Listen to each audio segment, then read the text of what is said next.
et qui veut défendre la paix pour le monde entier se dresse et montre les crimes de guerre, les crimes.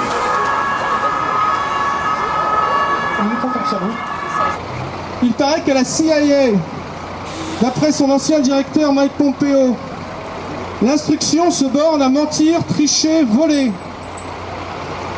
Je gage qu'ils savent aussi réfléchir à comment humilier et avilir, et qu'en choisissant la journée symbole des droits de l'homme, ils lançaient sciemment un signal au pays qui les a vus naître. Je nommais la France. Ils attaquaient jusqu'à cette idée confuse encore qu'il y a en France des forces venues de partout, venues du fond des âges, qui pourraient s'y opposer. Cette idée, chez nous, est claire et distincte, et c'est elle qui nous fait tous converger ici. La France, la grande nation, ce n'est pas cela. La France ne peut pas, ne doit pas tolérer cela. Oh Julian Assange, tu nous manques. La guerre mondiale, ce sera sans nous. La crucifixion d'un homme sur l'autel du complexe militaro-industriel américain, ce sera sans nous. La livre de chair prélevée pour le culte de la destinée dite manifeste, qui donnerait aux États-Unis le droit rocambolesque de dominer le monde, et dont Bill Clinton s'était encore récemment targué, ce sera aussi sans nous. Et par notre refus total, nous enverrons ainsi ce nouveau signal au monde.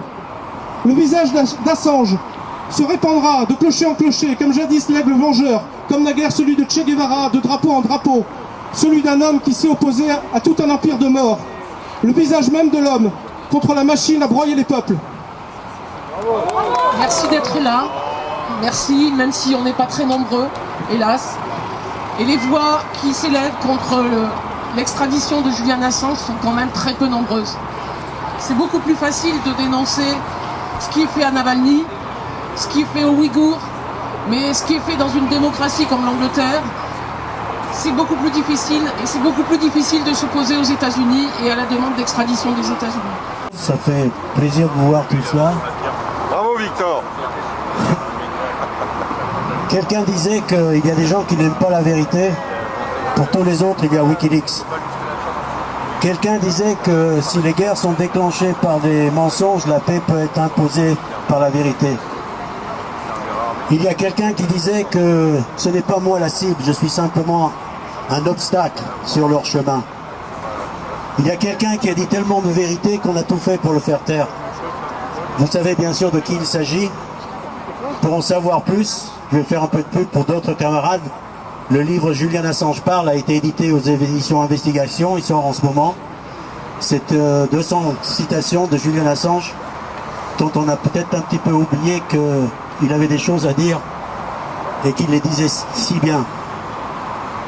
On a appris récemment qu'en Danemark, les services de renseignement ont mis en garde les médias sur une affaire dont on ne connaît pas bien le contenu, leur interdisant de parler d'une affaire dont on ne sait pas de quoi il s'agit, mais dont on sait que les gens ont été arrêtés.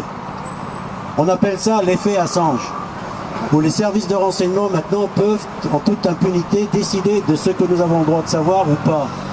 Les sociétés, des services de renseignement qui normalement sont au service de la population, qui prennent maintenant de plus en plus l'habitude de devenir des 5e ou 6e pouvoirs à l'intérieur des pouvoirs. Tout ça, Julian Assange l'avait vu arriver. C'était un peu l'objectif de Wikileaks. C'est de devenir effectivement un service de renseignement, mais comme il disait, c'était un service de renseignement au service du peuple. Et si Julian Assange est accusé d'espionnage, l'activité d'espionnage consiste à voler des secrets et les donner à l'ennemi. Puisque Julian Assange donnait ses secrets au peuple, vous voyez qui était l'ennemi dans ce cas-là. C'était vous, c'était nous. Donc voilà. Je conclue toujours mes interventions par une phrase simple, parce que je crois que c'est essentiel, c'est le droit de savoir, c'est le droit qui implique tous les autres droits que nous avons. Toutes les décisions que nous prenons, c'est en fonction de notre savoir, c'est notre vision du monde qui induit les choix que nous faisons, les combats que nous décidons. Julian Assange, encore lui, disait qu'un peuple mal informé est un peuple qui prenait forcément de mauvaises décisions. Et toute son activité consistait à nous éclairer sur la réalité du monde, quitte ensuite à vous de décider ce que vous en faites. Alors maintenant, vous pouvez décider si vous préférez un monde avec Wikileaks ou un monde sans Wikileaks. décidez celui que vous préférez et d'agir en conséquence. Merci. Bravo.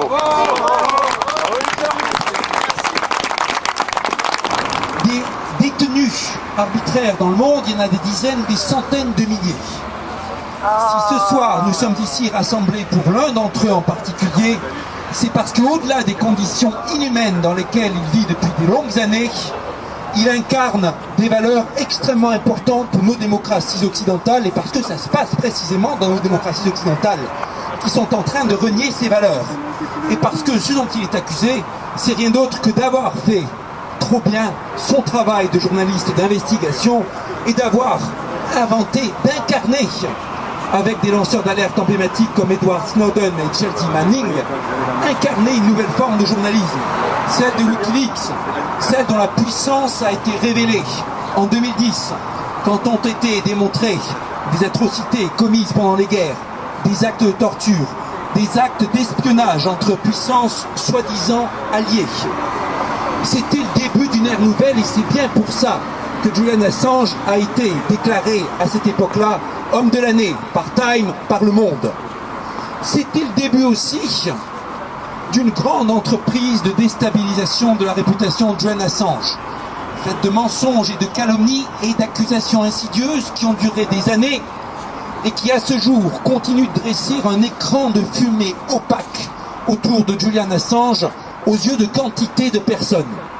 Et pour quiconque, pendant ce long feuilleton interminable et terrible, judiciaire, géopolitique, médiatique, quiconque ne s'intéressait pas de près au dossier, ça paraissait juste incompréhensible. J'avoue, c'était mon cas. Mais j'en ai entendu des gens qui étaient des proches de Julian Assange aussi, tellement troublés par l'écran de fumée qu'ils s'en sont détachés pendant des années avant de revenir maintenant. L'écran se dissipe et les choses s'éclaircissent. Grâce au travail acharné de certains militants qui n'ont jamais baissé les bras, grâce à des associations très engagées, et plusieurs sont ici parmi nous ce soir, grâce à des personnalités politiques qui l'ont suivi. Je tiens à saluer ce soir le député François Ruffin qui, pendant des années à l'Assemblée nationale, a porté la cause et nous en a parlé à nous autres. C'est vrai. Et aussi le travail incessant de la famille, de Stella Morris, de John Shipton et autres. Le travail aussi des réalisateurs, comme celui du remarquable documentaire Hacking Justice dont j'ai vu la publicité ici. Ce qui apparaît maintenant très clairement, c'est que il y a eu toutes ces années aussi de mensonges politiques au plus haut niveau des États. Et les faits démontrent qu'il s'agissait de mensonges. La Grande-Bretagne nous prétendait qu'elle retenait Julian Assange prisonnier juste pour la plainte personnelle qui était déposée contre lui. Un mensonge, bien sûr. On le voit maintenant qu'il est encore plus poursuivi alors que la plainte a été abandonnée. Les États-Unis qui nous disent qu'ils traiteront Julian Assange avec respect s'il est extradé. Comment les croire quand on sait que la CIA a planifié à un moment, a travaillé sur un scénario d'assassinat de Julian Assange? Comment y croire quand on sait que la CIA a espionné pendant des années durant toutes les conversations de Julian Assange avec ses avocats? Les États-Unis, capables d'un tel dévoiement, d'extraterritorialité, poursuivant dans un autre pays une personne qui n'est pas un de leurs ressortissants, un ressortissant australien, pour des actions qu'il a commises en Europe, quel crédit peut-on lui accorder? Ce n'est pas l'Amérique que j'ai connue en tant que chercheur dans les universités, dans les centres de recherche et dont j'ai admiré les valeurs de tolérance et de créativité. C'est une Amérique aujourd'hui, c'est un gouvernement qui dévoie les valeurs américaines et qu'il faut dénoncer sans relâche. Aujourd'hui, l'écran de fumée s'est dissipé, il faut dire les choses comme elles sont. Julian Assange est un prisonnier politique soumis à un traitement inhumain, de la torture qui anéantirait n'importe qui, et c'est bien ce qu'a dit clairement les Nations Unies par la voix de son rapporteur sur la torture, Nils Metzer. C'est le devoir de la France que au nom des valeurs de liberté et de liberté de la parole et de droits humains, c'est le devoir de la France que de le défendre, de lui accorder l'asile politique, non seulement pour lui, mais pour les valeurs qui fondent notre démocratie. Et c'est pour ça qu'à l'Assemblée nationale, nous sommes 40 députés à avoir signé une proposition de résolution demandant l'asile politique pour Julian Assange, dont j'espère qu'elle sera discutée très bientôt au Parlement. Une proposition qui rassemble des députés de tous les bords politiques, absolument tous en France, parce que c'est bien au nom des valeurs universelles qu'elle a été rédigée. Très bien.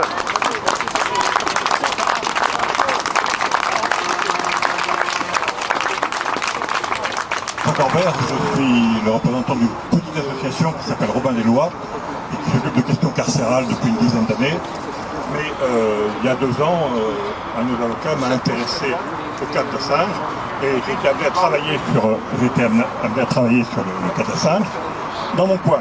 Bon, vous en souvenez peut-être, il y a 18 mois, il y a eu un article du Monde, c'était un des premiers, récents, disant que M. Dupond-Moretti avait oublié, en devenant garde des Sceaux, les promesses qu'il a faites dans une conférence de presse à laquelle je me trouvais, qui était retentissante, dans laquelle il disait, il ne faut pas l'oublier tout ça, parce que c'est avec ça que se fait la mobilisation et qu'elle s'entretient en faveur d'Assange, j'en suis persuadé.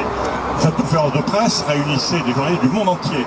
Et il a dit, Assange risque de mourir, nous allons demain demander au président de la République l'asile.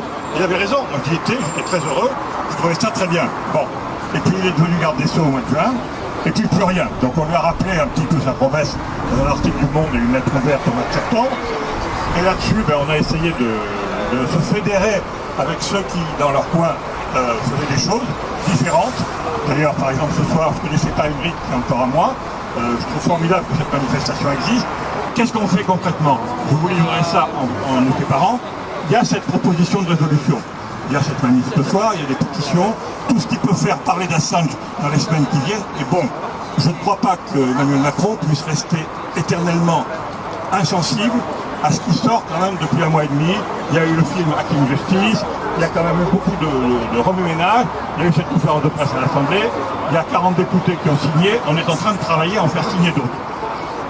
Cédric Villani vous a dit que ça pourrait être voté début février, il faut un emplacement qu'on appelle une niche parlementaire, mais en attendant, vous avez du travail.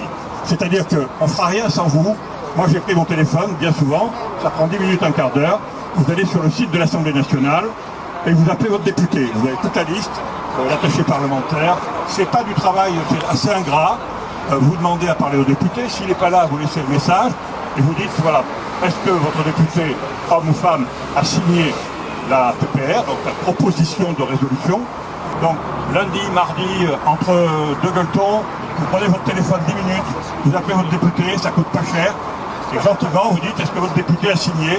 Pourquoi vous ne signez pas? Ça serait bien si vous signiez. Ça fait 4 ans que l'on suit avec les collectifs, où on se bat pour Julian Assange, et je voudrais juste vous lire la liste des artistes qui ont signé pour la libération de Julian Assange. Josiane Balasco, Patrick Bouchité, Albert Dupontel, Cédric Lapiche, Jean-Claude Petit, Bruno Gassio, Corinne Maziro, Lio, Claude Thirillon, Anne Roumanoff, Anna Chigula, Pascal Légitimus, Serge Moati, Sam Carman, Thomas Gilou, Lucas Belvaux, Virginie Ledoyen, Julien Seri, Louis Régaud, Dominique Cabrera, Patricia Mazui, Didier Le Pêcheur, Bruno Podadiles, Émir Kusturiza, Jean-Pierre Dionnet, Mireille Perrier, Marianne Denicourt, Jean-Jacques Benex, Yann Dedé, Yann Kounen, Jean-Pierre Calfon, Stéphane Fuenquinos, Vaina Djokonte, Thierry De Peretti, Lydia Terki, Laurent Bounic, Brigitte Rouen. Il y en a 350 comme ça. Il n'y a pas eu un seul, enfin sinon, si, il y a eu un journal qui a répercuté ces 350 signatures. C'est pour vous montrer qu'aujourd'hui, la presse n'existe pas. Pour Assange, liberté.